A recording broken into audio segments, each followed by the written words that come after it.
جو تقریب حضور سے صحابہ سے ثابت ہے ضرور کرو ضرور کرو ضرور کرو. ابو علیہا بالنواجذ، اپنے دانتوں سے پکڑ لو اس کو.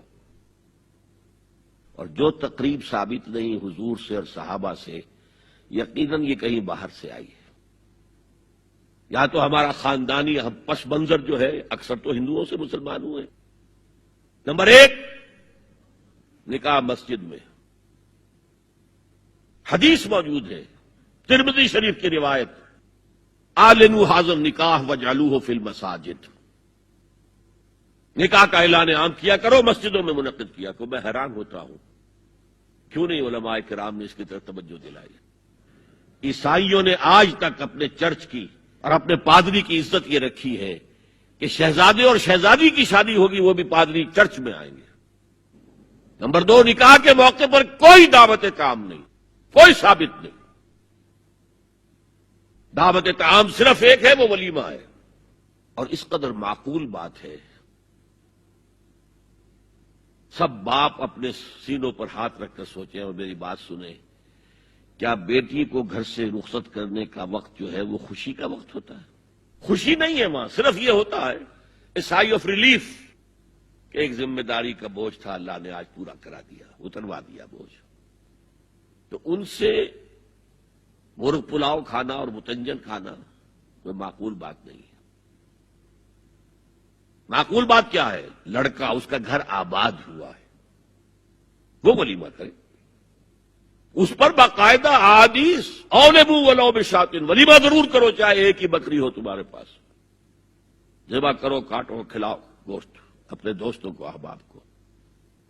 یہاں تک کہا کہ بئس الطعام طعام الولیمہ، برا کھانا ہے ولیمے کا کہ اس میں غریبوں کو نہیں بلایا جاتا.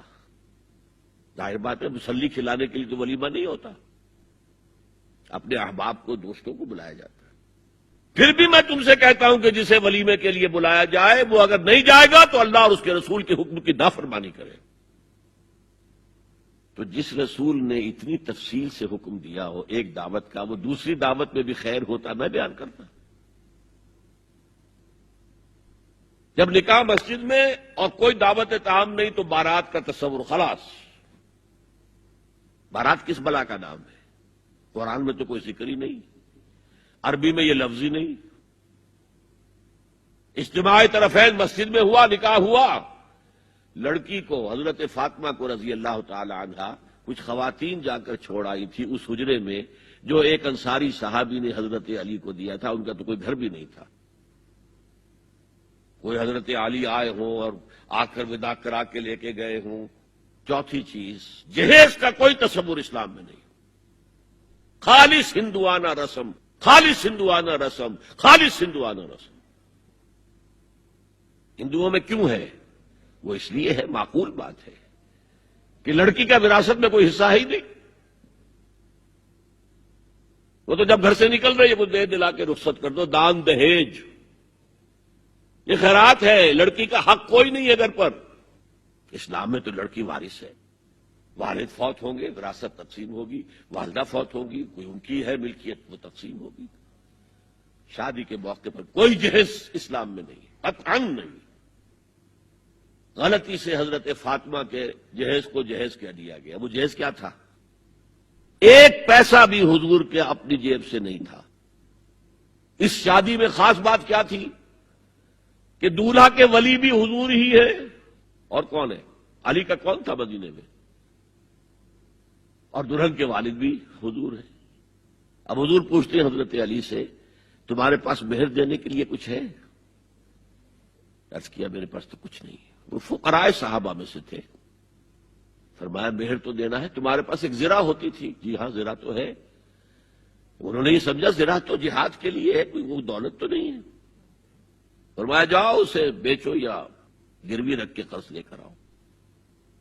وہ گئے، حضرت عثمان نے خرید لی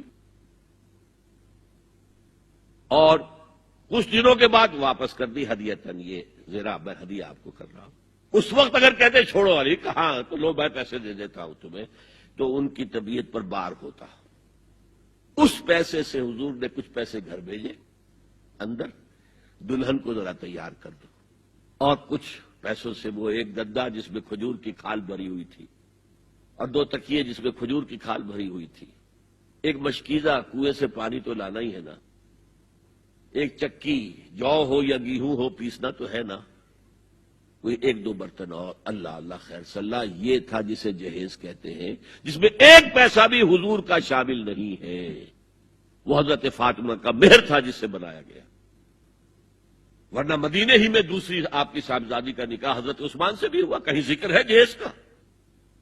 حضرت عثمان کا گھر بھرا ہوا، ہر چیزیں موجود، وہاں تو جہیز کا تذکرہ نہیں۔ بہرحال یہ شادی کو آسان کرو، زنا کو مشکل بناؤ۔ یہاں شادی کے لیے 9 من تیل ہوگا تو رادھا ناچے گی، ورنہ یہ کہ بڑی ہو رہی ہے، عمر ہو رہی ہے، سب کچھ ہو رہا ہے، لیکن کچھ تقاضے تو ہے نا، آخر کچھ تو کرنا ہوتا ہے نا، آخر کچھ نہ کچھ لوگوں کو تو کھانا کھلانا ہی ہوتا ہے نا، بارات تو آخر آئے گی ہی نا، کچھ نہ کچھ تو دینا ہی ہوگا، کچھ جوڑے کپڑے، کچھ یہ۔